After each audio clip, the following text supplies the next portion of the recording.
When I was teaching at Guilford College, looking the way I do, and I wear a straw hat, I don't have collars, and I wear gray and all that, people ask me about my upbringing. Were you born Quaker? Have you always been a Quaker? And it's a complicated story.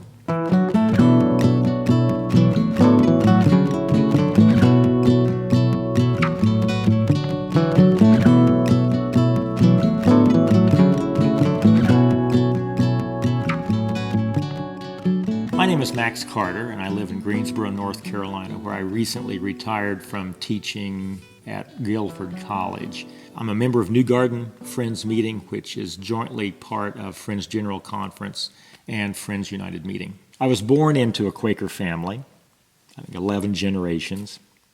I was born into a Quaker community, Quakers who had settled that part of Indiana in the 1840s.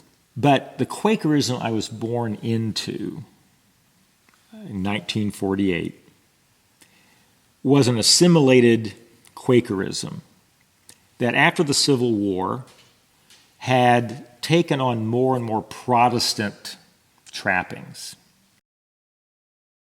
My great-great-grandparents on my mother's side, Robert and Elizabeth Johnson, were plain friends living in New London, Indiana. My great-great-grandparents on my father's side were Fleming and Rachel Johnson, inbred, who also from New London, Indiana.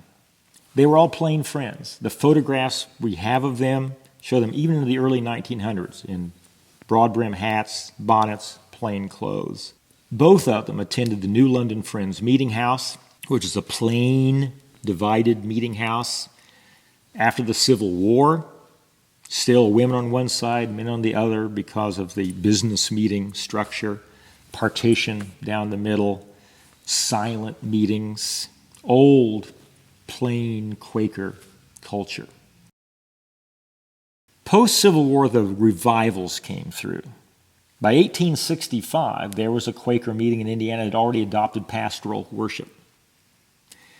By the 1870s, the revivals were so widespread that many Quakers were beginning to adopt more Protestant traditions of prepared sermons and music and hymns, altar calls, and many people were being converted in these revivals and coming into the Society of Friends from outside the culture. New London held firm. My great-great-grandparents resisted this enthusiastic religion of the revivalists. But one night, the caretaker of the meeting house, who was a revivalist in sympathies, inadvertently left the basement door unlocked. And the revival preacher came in, held a rip-roaring revival in the old Quaker meeting house. Many people in the community were converted. The only church in the community was the old Quaker meeting, and so they came into membership there. And within a decade, it was a programmed pastoral Quaker meeting, and my great-great-grandparents were pastors, essentially, in that meeting. It happened rapidly, this assimilation into the Protestant mainstream. And into the time when I was born, you still had Quakers in my meeting, they were called churches by that time, who remembered the old style of Quakerism. You know, their grandparents were plain. They still used the plain speech. They didn't anymore, but they remembered that style of Quakers and revered their ancestors. More and more influences came from the revivals, from the holiness movement, from a type of Christianity that emphasized personal relationship with Jesus, a personal conversion, an altar call experience. And there were enough similarities to early Quakerism, this devout and holy life, the possibility of perfection, that it was readily accepted by many friends. When I was growing up, our meeting house was still quite plain, but it was beginning to adopt Protestantish trappings. We didn't have any symbols inside the worship room, no crosses, no stained glass, but we had a pulpit, a choir loft, organ, piano, pews facing forward. Worship was very standard Protestant, but no baptism, no communion, women in leadership.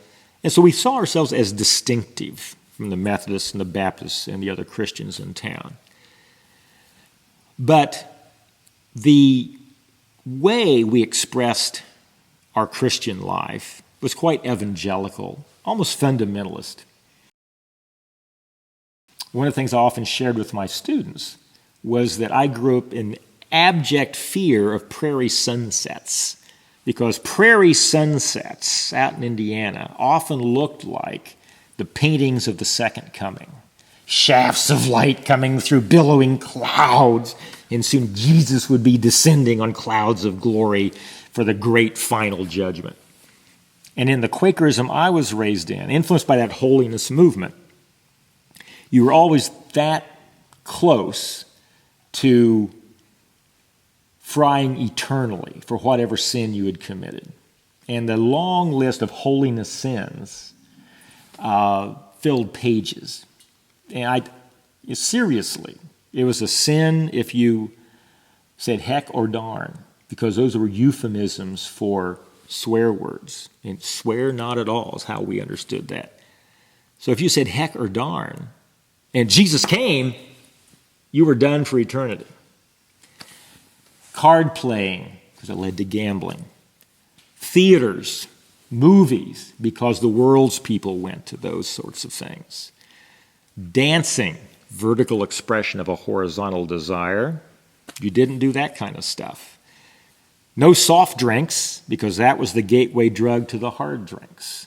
All of this was carefully maintained by the culture, by your Sunday school teachers and the preachers, many of them coming out of holiness backgrounds themselves. So while I was raised Quaker, it was of a fundamentalist evangelical style, deeply influenced by social and religious movements of the late 1800s, early 1900s. But there was still a Quaker overlay of that. So I became a conscientious objector during the Vietnam War period, because that was biblical. That was what Jesus would have me do if I believed in the Bible and those preachings of the Sermon on the Mount. But as I often told my students, because I was raised in that strict holiness Quakerism of my childhood, I went to college from 1966 to 70 and can remember it. Because I never did drugs or used alcohol or engaged in those other activities that were so typical of the freewheeling 60s. Because doing any of that stuff, if Jesus returned then, you were a goner. We're in Fountain City, Indiana, in front of the home of the famous Quaker abolitionist Levi Coffin. I just wanted to say thank you for watching this QuakerSpeak video. We release new videos every Thursday, and you can click over here to subscribe to the project. You can also support us for as little as $1 per video. That link is just below me. You can see all the videos we've ever released in this playlist down here. Thanks so much for watching, and have a great Thursday.